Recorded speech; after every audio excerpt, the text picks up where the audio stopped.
रसोई भी खा जा। क्या बनाया है जरा टेस्ट तो करवा।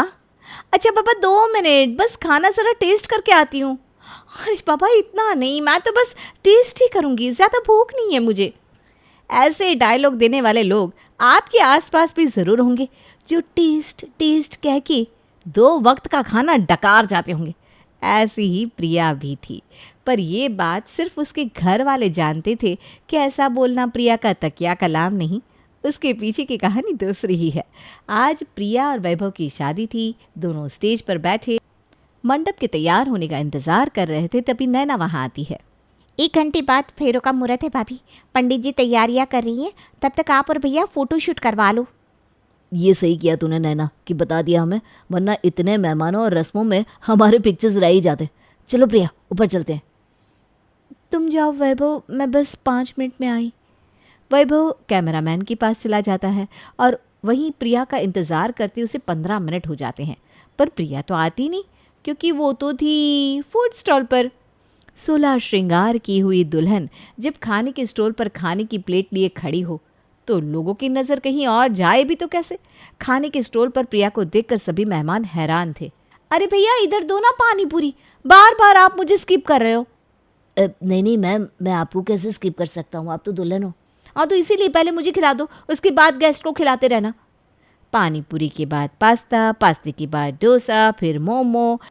प्रिया एक स्टॉल के बाद दूसरे में शिफ्ट हुई जा रही थी और यहाँ वैभव उसके इंतज़ार में पागल हुआ जा रहा था। इसी में 1 घंटा बीत जाता है और वैभव जाकर फेरों पर बैठ जाता है। प्रिया अब तक आई नहीं, कॉल करता हूँ उसे। वैभव प्रिया को कॉल करता है। अरे हाँ बाबा यहीं तो हूँ। मम्मी अब ज़रा जाकर देखो ना कहाँ गई है प्रिया। पिछले 1 घंटे से उसको इंतज़ार करते करते सड़ गया मैं, और अब तो फेरों का मुहूर्त भी हो गया। अपनी शादी बिगाड़ कर ही मानेगी ये लड़की। यही होगी बेटा जी, अभी देख कर आती हूँ। हाँ सुजाता अपनी बेटी के शौक से वाकिफ थी। वो सीधा खाने के स्टॉल पर जाती है जहाँ प्रिया पास्ता खा रही थी। सुजाता प्रिया का हाथ पकड़ लेती है। शर्म बेचकर खा गई है क्या तू? अपनी शादी के खाने को टेस्ट भी नहीं करूँ क्या मम्मी? अगर टेस्ट नहीं करूँगी तो कैसे पता चलेगा कि खाना कैसा है? तुम और पापा तो ऐसे भी फास्ट में हो। अरे तेरे टेस्ट के चक्कर में पिछले 1.5 घंटा बर्बाद हो गया है। चल यहाँ से। और ये टेस्टिंग की बात अपनी सास को मत बता देना, उन लोगों के हिसाब से तो तू भी व्रत में है। अब से जो भी टेस्ट करना है ना अपने ससुराल की रसोई में करना। सुजाता किसी तरह अपनी बेटी को वापस मंडप पर लेकर जाती है। ये क्या बात हुई प्रिया, हम तुम्हें किसी चीज़ के लिए मना नहीं करते। ये लहंगा तुमने ब्लू कलर का अपनी पसंद का ले लिया, जबकि हमारे में ऐसे काले नीले रंग को शुभ काम में नहीं पहना जाता। ऐसे स्लीवलेस ब्लाउज हमारे घर में कोई नहीं पहनता। फिर भी मैंने कुछ बोला नहीं ना? तुम्हें पता भी है मेहमान कितनी बातें बना रहे, और इस पर 4 चांद लगाने तुम खाने के काउंटर पर चली गई। क्यों, तुम्हारा तो व्रत था ना? जहाँ तक रही लहंगे के रंग की बात मम्मी जी, 1 लाख का लहंगा, वो भी लाल रंग का, जो शादी में पहनने के बाद दोबारा कभी काम नहीं आएगा। इसीलिए मैंने इस रंग का लहंगा लिया, ताकि मैं बाद में किसी और के फंक्शन में उसे यूज़ कर सकूं। ससुराल से लहंगा आया है, इसका ये मतलब तो नहीं ना कि मैं उनके पैसों की बर्बादी करूं, क्योंकि होने वाला तो ये घर मेरा ही है। और ब्लाउज स्लीवलेस मैंने नहीं सिलवाया मम्मी जी, वो ना टेलर की गलती थी। वही तो बहन जी। और जहाँ तक रही खाने की बात, तो वो क्या है ना, कहीं से घूमते घूमते प्रिया के कान में ये बात आ गई कि मेहमानों को खाना पसंद नहीं आ रहा, तो तब से ना ये वेटर को डांट लगा रही थी।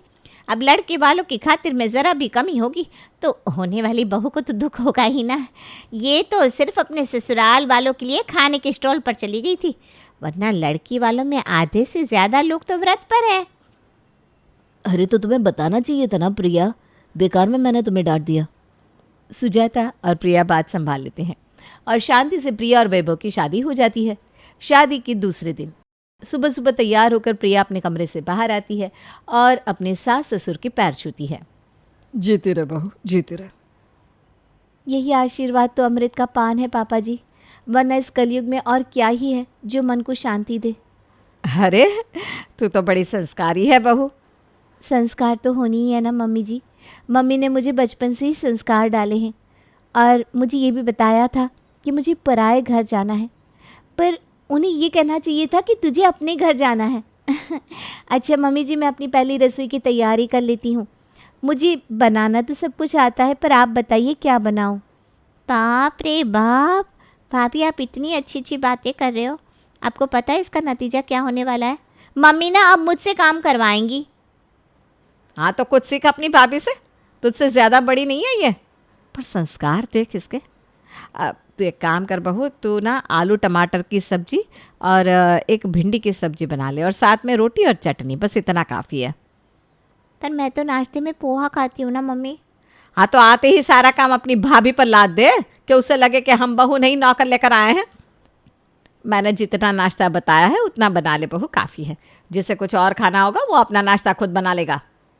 प्रिया किचन में जाती है और खाने की तैयारी करना शुरू कर देती है।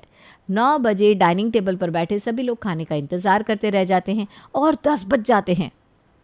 अभी तक तो नाश्ता बन जाना चाहिए था मम्मी। प्रिया, और कितनी देर? बस हो गया जी, सब्जी टेस्ट कर रही हूँ। हो गया। नैना तो प्लेट लगा, अब खाना आएगा, बड़ी ज़ोर से भूख लग रही है भाई। नैना को प्लेट लगाकर भी 15 मिनट हो जाते हैं, पर ना ही प्रिया जी रसोई से बाहर आती है, ना कोई आवाज़। ए बहू, बन गई क्या सब्जी? बस टेस्ट कर रही हूँ मम्मी जी। ये कैसी टेस्टिंग कर रही है बहू तब से? और इसी तरह बस टेस्ट कर रही हूँ मम्मी जी, बस टेस्ट कर रही हूँ मम्मी जी कहते कहते प्रिया दोपहर के 2 बजा देती है। अब प्रतिभा और बाकी सब उठते हैं और रसोई में जाते हैं, जहाँ वो देखते हैं कि किचन में खाना तो है ही नहीं। किचन में है बस प्रिया, जो अपना पेट पकड़े ज़मीन पर बैठी हुई है। सुबह 9 बजे से तू रसोई में है, कि क्या बनाया है तूने? सारे पतीले तो खा लिए। तुझे खाना बनाना आता भी है कि नहीं बहू? हाँ भाभी, मेरे तो पेट में चूहे दौड़ रहे। कुछ नहीं आता तो मैगी बना दो, कुछ तो दो यार। ये बात गलत कह दिया आपने प्रतिभा जी। पतीले और कढ़ाई खाली नहीं है, इसमें सब्जी तो चिपकी हुई है। यानी खाना बना तो था, पर खाना गया कहाँ? हाँ, आप लोग आधा घंटा दीजिए मुझे, मैं अभी कुछ बना कर लेकर आती हूँ। खाना गया कहाँ, इसका जवाब तो प्रिया देती नहीं, पर किसी तरह थोड़ा बहुत खाना बनाकर अपने ससुराल वालों को परोसती है, और भूख से मर रहे उसके ससुराल वाले वही खा लेते हैं। रात के खाने के वक्त नाश्ता तो हमें दोपहर को खाने को मिला भाभी, वो भी मम्मी की पसंद का। तो अब प्लीज़ मेरे मन की चाउमीन बना दो। अरे बना दो प्रिया, तुम बोलोगे तो मैं सब्जी काट देता हूँ। एक काम कर बहू, चाउमीन मंचूरियन ही बना दे, मैं चाउमीन उबाल देती हूँ। वैभव सब्जियां काट देता है, प्रतिभा चाउमीन उबाल देती है और फिर जाती है प्रिया किचन में और चाउमीन फ्राई करना शुरू करती है। ज़रा टेस्ट करती हूँ सब्जियां पकी है कि नहीं। प्रिया शिमला मिर्च टेस्ट करती है। पत्ता गोभी नहीं पकी होगी, टेस्ट करती हूँ। प्रिया पत्ता गोभी टेस्ट करती है। पत्ता गोभी तो पक गई, अब सॉस डालती हूँ। प्रिया एक एक करके सारे सॉस सब्जियों में डालती जाती है और सब्जियां टेस्ट करती जाती है, जिसके कारण फ्राइंग पैन में न के बराबर सब्जियां बचती है, जिसमें प्रिया चाउमीन डालती है। चाउमीन में नमक कहीं कम तो नहीं हो गया, ज़रा टेस्ट करती हूँ। और फिर वही टेस्टिंग टेस्टिंग टेस्टिंग, प्रिया चाउमीन पर चाउमीन उड़ाती जाती है। प्रतिभा को जैसे ही लगता है कि प्रिया चाउमीन बनाने में फिर से देरी कर रही है, वो रसोई में जाती है, जहाँ वो अपनी बहू को चाउमीन उड़ाते हुए देख लेती है। ये क्या कर रही है बहू तू? ऐसे करके सारी चाउमीन खा जाएगी क्या? 4 पैकेट चाउमीन उबाला था मैंने, अब इसमें तो 1 पैकेट चाउमीन भी नहीं दिख रहा। वो मैं टेस्ट कर रही थी मम्मी जी कि चाउमीन में मसाले सही से मिले हैं कि नहीं। अरे टेस्टिंग तो 1 चम्मच का होता है, ना कि पूरे पतीले का बहू। अब जो कुछ बचा है उसे तो छोड़ दे। मंचूरियन भी बनाया नहीं और चाउमीन टेस्ट करने लग गई। अब बची कुची चाउमीन को बाकी चारों बांट बांट कर खा लेते हैं। ये थी प्रिया की डेली रूटीन, जो नाश्ता बनाने सुबह 9 बजे रसोई में जाती तो दोपहर को 2 बजे बाहर आती, और रात का डिनर तो किसी को नसीब में होता ही नहीं। अब इस प्रॉब्लम का सोल्यूशन निकालने प्रतिभा अपना दिमाग दौड़ाती है।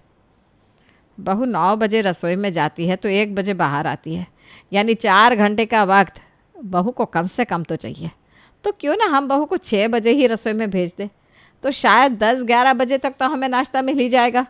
वाह मम्मी वाह, क्या दिमाग लगाया आपने। और ऐसे ही अगर वो वापस से 12 बजे रसोई में चली जाए तो 4 बजे तक दोपहर का खाना भी मिल जाएगा। हाय, कितने दिन हो गए दाल चावल चखे। और आज प्रतिभा अपनी बहू को 5:30 बजे ही उठाने उसके कमरे में पहुंच जाती है।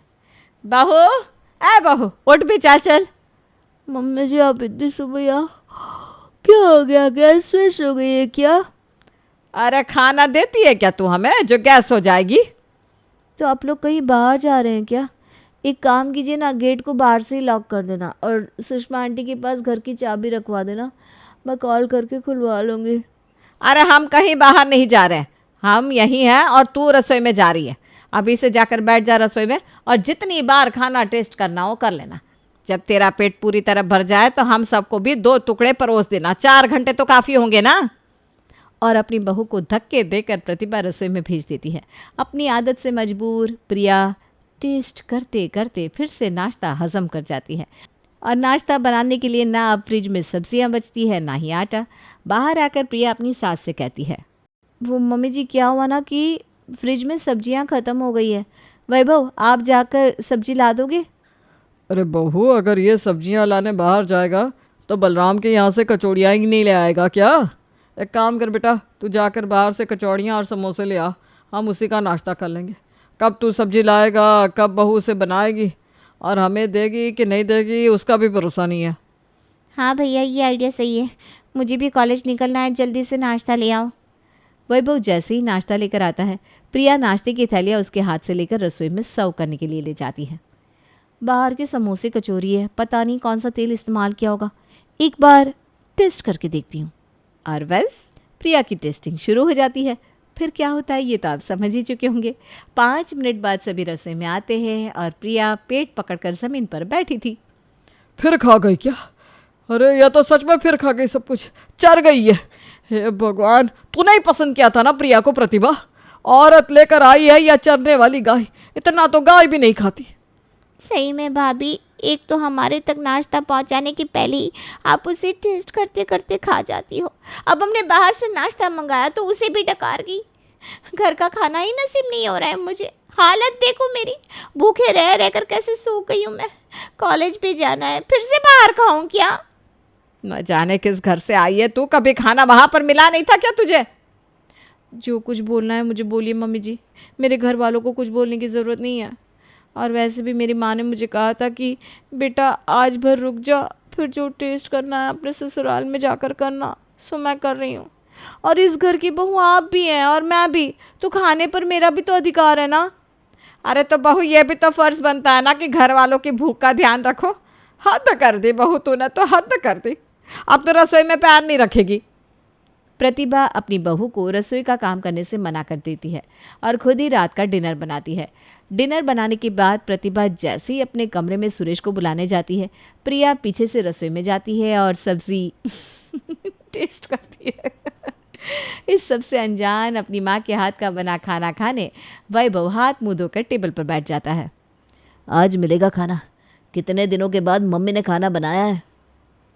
और ऐसी वैसी सब्जी नहीं बनाई भैया, मम्मी ने बनाया है पनीर बटर मसाला और साथ में नान। नान बनाया है क्या तूने प्रतिभा? वाह वाह, आज तो मज़ा आ जाएगा। अब लगा जल्दी से खाना, इंतज़ार नहीं हो रहा है मुझसे। जैसे ही प्रतिभा रसोई की ओर बढ़ती है, वो प्रिया को अपनी उंगलियां चाटते बाहर आता देख लेती है। नहीं, ये नहीं हो सकता।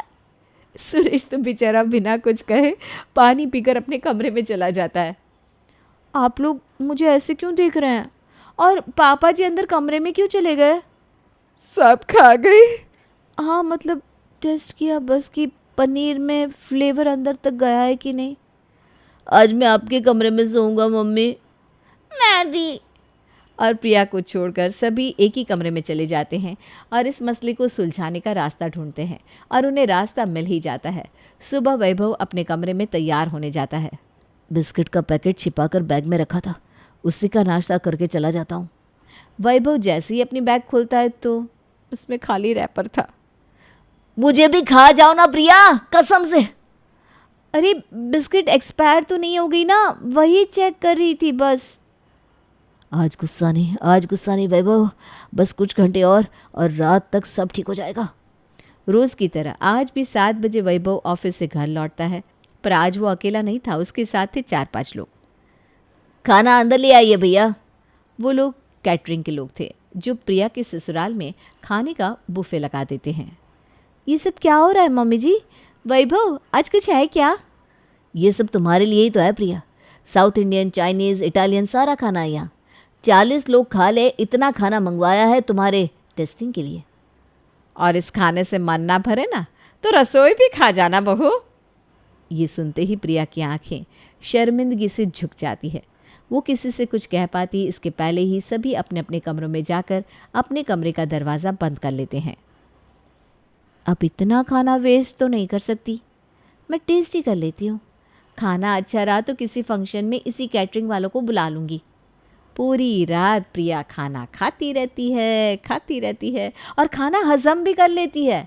सुबह सभी अपने कमरे से ये सोचकर बाहर निकलते हैं कि प्रिया को उसकी गलती का एहसास हो चुका होगा।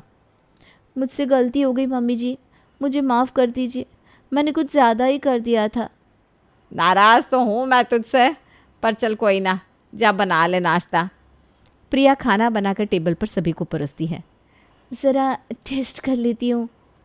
बहू, जगह है क्या तेरे पेट में? इतना तो खाया रात में।